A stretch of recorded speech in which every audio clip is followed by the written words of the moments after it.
The wrench slipped from my greasy fingers when my phone buzzed.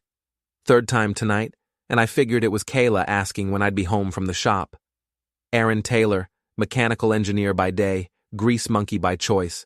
That's me. 42 years of fixing what's broken, though apparently I missed the biggest malfunction of all. Can't wait to feel you again tomorrow night, Ed. Same place, room 12. My wife's text, sent to the wrong number. Mine, Ed, Eddie. My charming waste-of-space brother who couldn't fix a flat tire but somehow managed to fix himself right into my marriage. I stared at that message until the words burned into my retinas. 20 years of marriage, and this is how I find out? A misdirected message meant for my own brother? Well, ain't that something, I muttered to the empty garage. My voice echoed off the concrete walls, mixing with the distant hum of the space heater. Guess overtime means something different to real estate agents these days. The rational part of my brain, the engineer's brain, kicked into gear. Evidence, documentation, planning. If Kayla wanted to play games, she picked the wrong opponent. I've been solving problems for 2 decades. This was just another puzzle, albeit one that made my stomach feel like I'd swallowed motor oil. I grabbed my jacket and headed for the door. Time to do some reconnaissance. The Sunset Motel squatted on Route 9 like a diseased toad, its neon sign flickering Va Ansi in pink letters. Classy joint for a family reunion. I parked across the street behind a rusted dumpster, engine off, watching. Kayla's silver Honda pulled in at exactly 9:30. Punctual, I'll give her that. She'd always been punctual. Soccer games, parent conferences, apparently adultery appointments too. Eddie's piece of junk Camaro was already there, parked right in front of room 12 like he owned the place. Subtle as a brick through a window, that boy. Always was. I watched my wife of 20 years knock on that door. Watched my brother answer it. Watched them embrace like they hadn't seen each other in months instead of last Sunday's family dinner, where Eddie complained about his latest failed business venture, while Kayla nodded sympathetically. Sympathetically. Right. The door closed behind them. I sat there for exactly 37 minutes, timed it on my phone, then got to work. Eddie's Camaro might be junk, but he babied that thing like it was a Ferrari.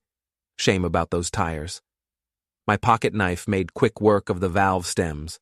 Not slashing, that's property damage, just a little air release. Completely accidental, officer. I left a note under his windshield wiper. Nice try, brother. A. Before we dive deeper into this story, I have one small request.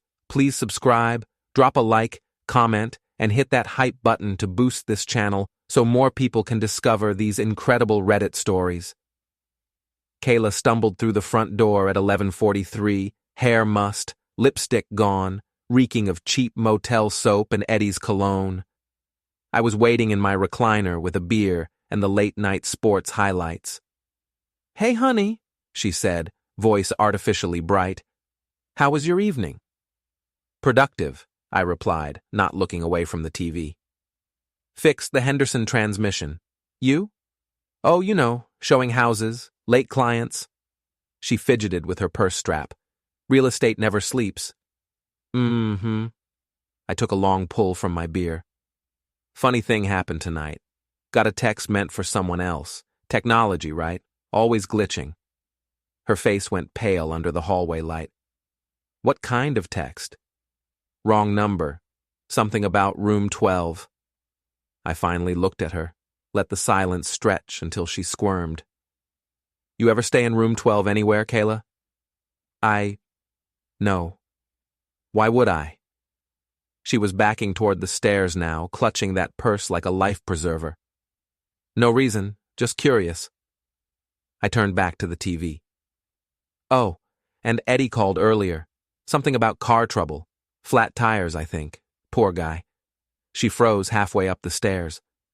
"Eddie had car trouble?" "Yeah, strangest thing.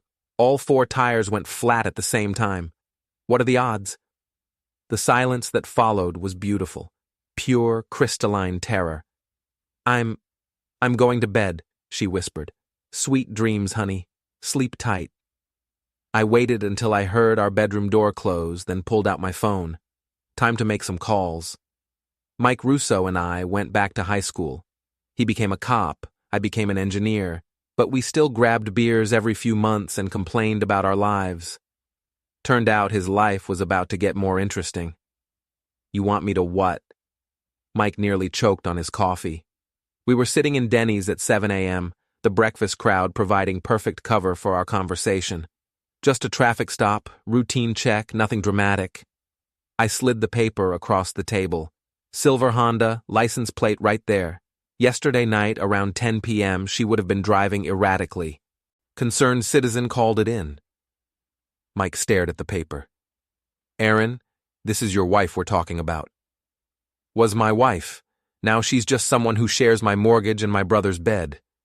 I kept my voice level, conversational. Look, I'm not asking you to arrest her. Just shake her up a little. Make her think someone's watching. And someone is watching. Someone is. Mike folded the paper, tucked it into his shirt pocket. You know this is crazy, right? Crazy would be pretending I didn't see what I saw. This is just thorough. He shook his head, but didn't give the paper back. What else you planning, Aaron? Nothing illegal, nothing violent, just making sure the truth comes out. I left money on the table and stood up. Thanks, Mike. I owe you one. You owe me more than one after this. The beauty of small-town gossip is how fast it spreads. By Thursday morning, half of Millfield knew something was up with the Taylor family.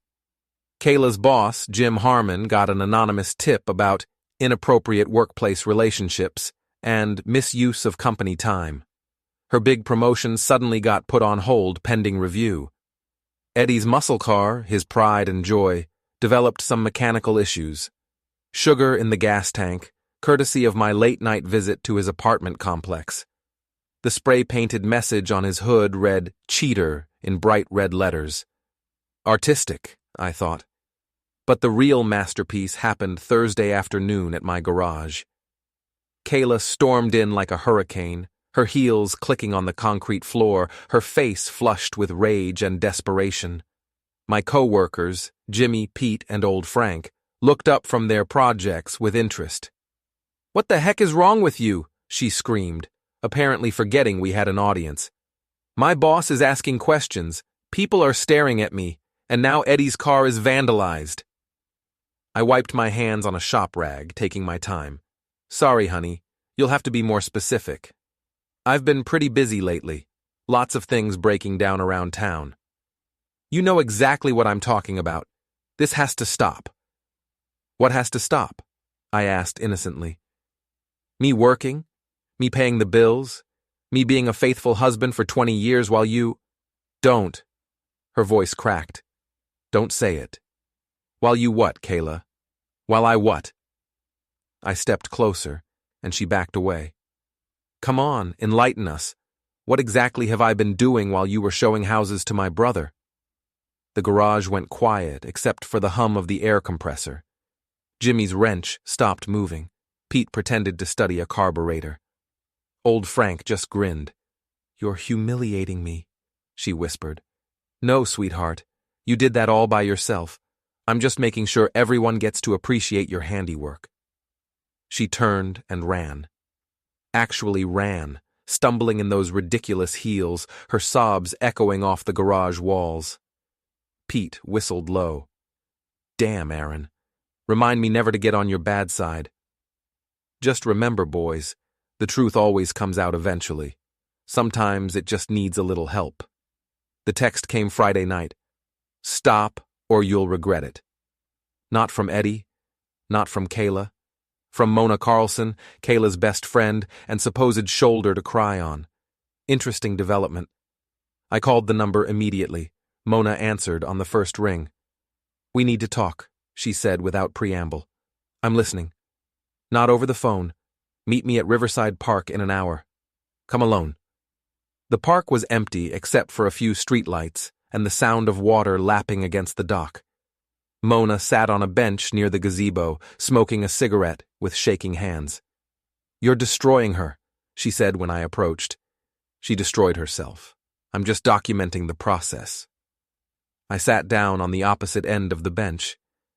Question is, why do you care so much? Mona took a long drag, exhaled slowly. Because it was my idea. The words hung in the cold air like smoke. Come again? The affair, Eddie, all of it. She flicked ash onto the ground. I orchestrated the whole thing. My engineer's brain started processing, connecting dots I hadn't even seen. Why? You fired me 3 years ago from Morrison Engineering, said I was incompetent, couldn't handle the workload, made too many mistakes. Her voice was bitter, poisonous. Ruined my reputation, blacklisted me from every firm in the state. I remembered now. Mona had lasted exactly 6 months at Morrison before her constant errors and attitude problems made her unemployable. I'd been the project manager who recommended her termination. So you decided to destroy my marriage? I decided to destroy your life, like you destroyed mine. She stood up, paced to the railing. Eddie was easy, lonely, jealous of his successful big brother, desperate for attention. Kayla took more work, but she was already unhappy, felt neglected, unappreciated. I just encouraged her to find comfort elsewhere. And you suggested Eddie. I suggested Eddie. She smiled, and it was ugly. Poetic justice, don't you think? Your own brother? I spent Saturday planning, not revenge. That was already in motion. This was about exposure. Complete, total, public exposure.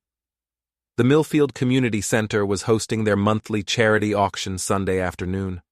Half the town would be there, including Kayla, Eddie, and Mona. Perfect venue for my grand finale. I arrived early, sweet-talked the volunteer coordinator into letting me make a special announcement about a charity project. Amazing how helpful people become when you mention donating money. The crowd was perfect. Neighbors, co-workers, Kayla's real estate colleagues, Eddie's drinking buddies. Even my daughter Judy showed up with her boyfriend, probably hoping for free food. Kayla sat in the third row, flanked by Mona and Eddie like they were her bodyguards. She looked terrible, hollow-eyed, thin, nervous. Eddie kept checking his phone and fidgeting. Only Mona seemed calm, watching me with calculating eyes. I took the microphone, tapped it twice for attention. Good afternoon, everyone. Thanks for coming out to support our local charities. Before we start the auction, I wanted to share something with all of you. A story about truth, betrayal, and the importance of knowing who your real friends are. Kayla's face went white. Eddie started to stand, but Mona grabbed his arm, held him down. 3 weeks ago, I discovered my wife was having an affair with my brother. Now, that's painful enough, but what made it worse was realizing how many people knew and said nothing. How many so-called friends watched me being made a fool of and just smiled. Murmurs rippled through the crowd. Phones came out. Of course they did. This was social media gold. But the real revelation came yesterday. See, I thought this was just about lust or boredom or maybe some twisted family drama. Turns out it was about revenge.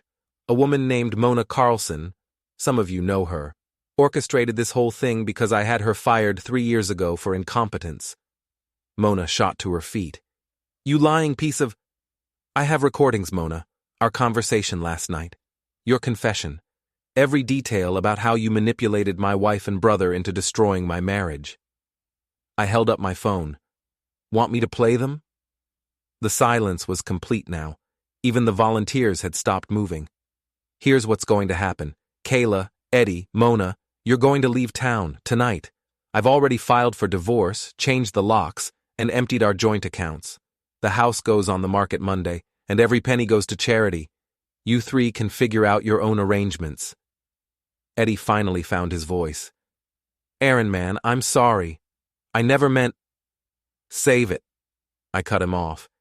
You meant every bit of it. You've been jealous your whole life, and she gave you a chance to hurt me. Well, congratulations. Mission accomplished. I looked out at the crowd, neighbors I'd known for decades, Co-workers who'd become friends, people who'd watch this train wreck unfold. The auction will proceed as planned. I'm donating $5,000 to the domestic abuse shelter because apparently men need support too sometimes. Thank you for your attention. I walked off that stage to complete silence. Then, slowly, applause started. Not everyone. Some people looked uncomfortable, embarrassed by the public spectacle. But enough. Enough to let me know I wasn't the villain in this story. Kayla, Eddie, and Mona had vanished by the time I reached the parking lot. Probably for the best. I'd said everything that needed saying. My phone buzzed with texts, some supportive, some critical, most just curious. I ignored them all. The only one that mattered was from Judy. Dad, I'm sorry, I didn't know. Can we talk? Maybe we could. Maybe something good could come from this wreckage after all.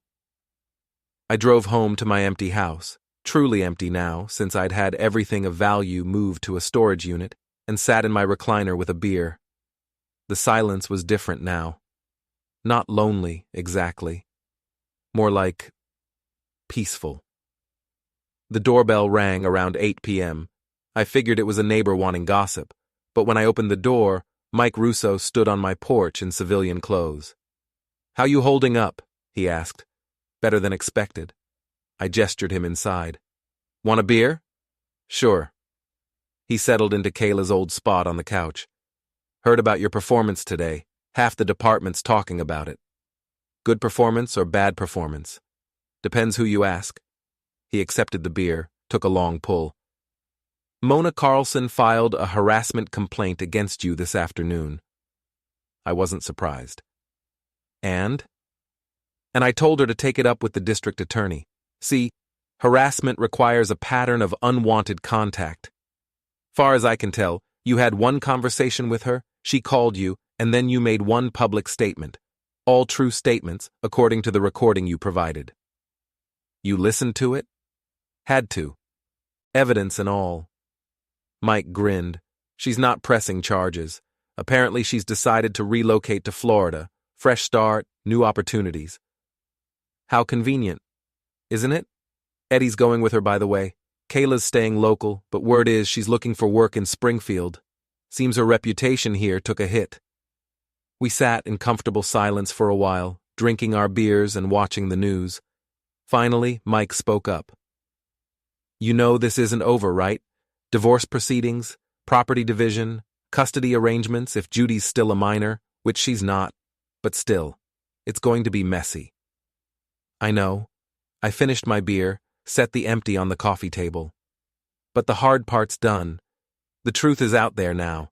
Everything else is just paperwork. And after? When all the paperwork's filed and the house is sold and everyone's moved on? I considered that.